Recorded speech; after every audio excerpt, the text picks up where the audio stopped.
Policy Watch 2015 Union Budget is coming up, and the tax folks are quite keen to know what's going to happen in the budget when it comes to both direct and indirect tax. There is particular interest to see what India will do in the spirit when it comes to tax and tax avoidance issues, as well as some of the larger litigations that have been hanging on the tax front when it comes to India. Joining me now to discuss this, Akshay Kenkre, partner at Transprise, and Pranav Kapadia, chairman of the Indirect Taxes Committee of the Chamber of Tax Consultants. Gentlemen, thank you very much for joining us today. So, Akshay, let me begin with you. Let me start. What are the key things that you're looking out for from the direct tax point of view? See, from a direct tax point of view, maybe we can bifurcate these key things into two parts. One can be the changes in the rates, and one which really India needs, it changes sometimes in the policy framework. Maybe let's take first the rates part. If you look at the rates part, there has been a gradual increase in the basic exemption limit for individuals. Now, right now, I see that is realistically could hover around 3 lakhs to 3,50,000 this year. And the ATC benefit which they had, that could go around to around 2 lakhs. So the government might think of increasing up to 5 lakhs as a total benefit for an individual, which seems as a fair share given to an individual. But just so you're saying, but basically the exemption should be increased. Exemption should be increased, definitely, but we should not expect the basic exemption to go to 5 lakhs, but somehow sum it up, 3 lakhs plus 2 lakhs, 2 lakhs more as an investment-based or investment-based deduction. So we come to whether the government can afford it. So on the individual side, you're saying that things should get better. What about the corporate side? Let's look at the top headline. Right. Now, looking at the corporate side, I think there has to be a boost as far as corporate side is concerned, and there has to be more FDIs inflows in the market. Now, what UK basically did is it lowered down the corporate taxes. Now, our corporate taxes over around 30% plus surcharge and education cess. Now, if we can just The effective rate? 33.99 is what. No, I'm saying effective. What do corporates actually pay if you were to do all the subtractions and additions in India? That effective tax rate really depends. Okay. But if you really look at proper tax planning, somewhere around 30%. Okay. But really the subject matter is right now rate. So if you look at the overall rate, if you can lower it down to around 28%, 2% decrease itself and getting more of a kick start for most of the investors that are looking into India. Maybe, so you're saying if you were to look at the macroeconomic point of view, what India needs currently is lower tax rates so as to stimulate more investment. Absolutely, and that's what even other countries have done, so we could also follow that. So in a competitive world at this point of time, we need to do something like that so as to stimulate investment. Absolutely. Okay, let's look at indirect taxes. What's the sort of pending agenda?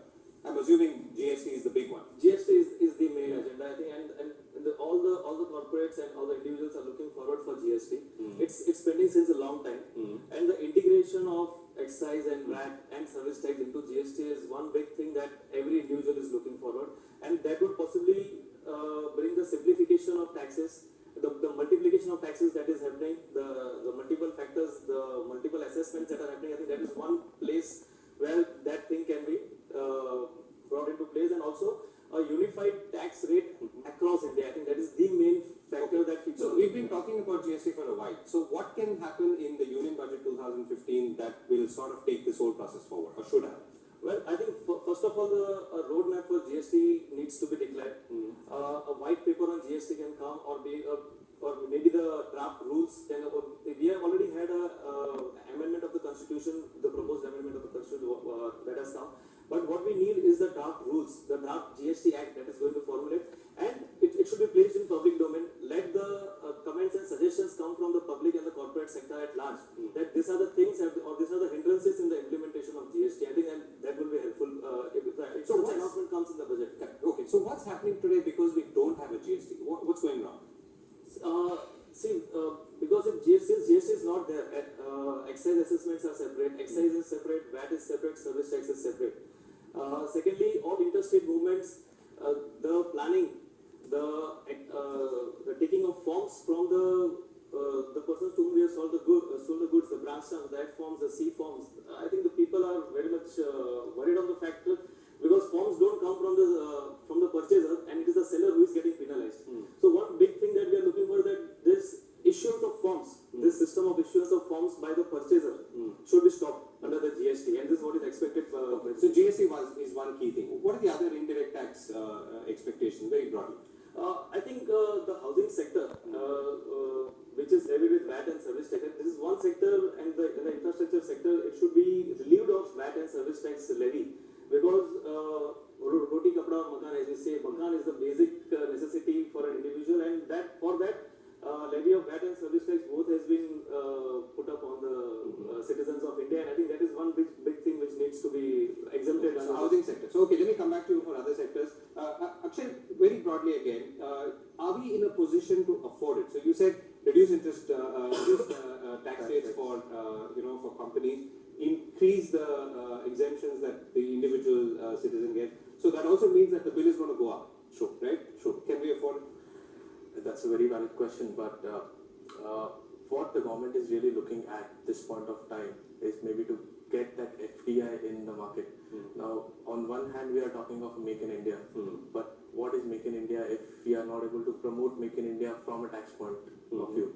So, if not a cut in tax rate, maybe we can look at more of the policy changes. We can look at few tax holidays linked to the manufacturing sector, which might boost it. So somehow, as you are saying, there would have been, or there would be, or it's expected that there has to be a cut in the revenue that will get in, and that might widen out the fiscal deficit that we are looking at. Okay. But somehow the government will have to have this tightrope walking. Right. Okay. So what are the kind of policy changes? I'm saying, okay, so let's keep the direct the taxes as well as the exemptions on one side. Sure. What are the other areas that we're looking at in terms of making the whole tax administration system better or simpler? Right. Since 2012, there has been a regime of retrospective taxes which has been going on. So, although in the July budget there has been a clarification that there will not be any such type of retrospective taxes henceforth, and it's really not very encouraging for the people of the country as well as the other investors. It's very important that there should be some clarification on whatever has already been placed in the act, because still hanging.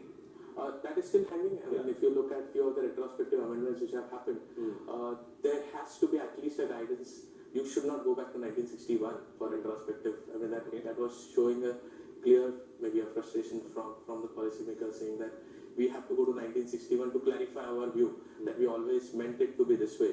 Maybe retrospective tax, 1-2 years down the line. So retrospective is the other hanging whatever issue. What else should be the government looking at in this budget?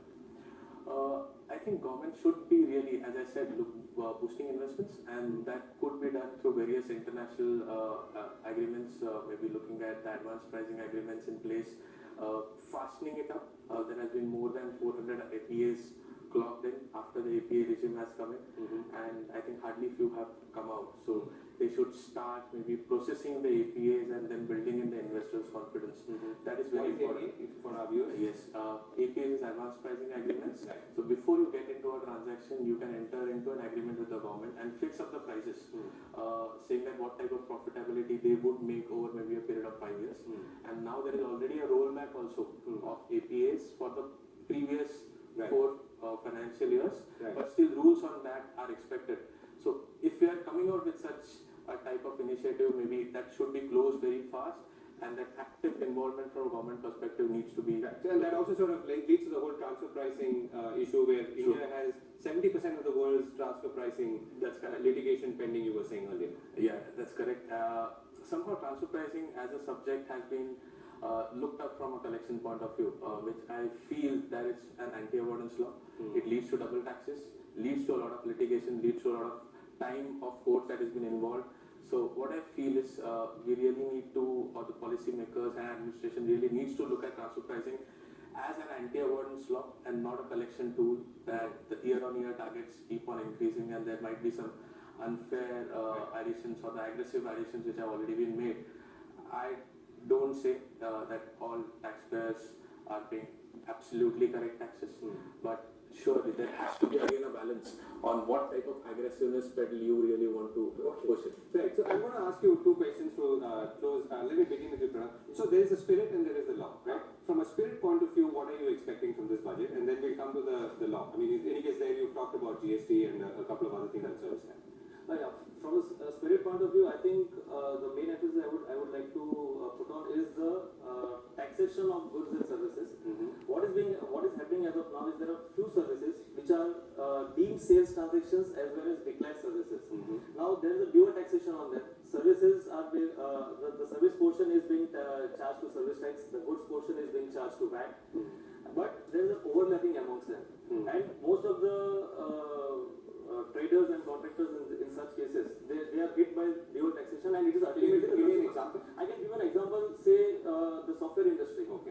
Now in the software industry, VAT is levied on a sale of software. Service tax is also levied under the information technology products. So companies are charging both VAT and service tax on the same component, which should not be levied. Secondly, So restaurant from a services. spirit point of view, you're saying that there is, there is a sense of lack of clarity.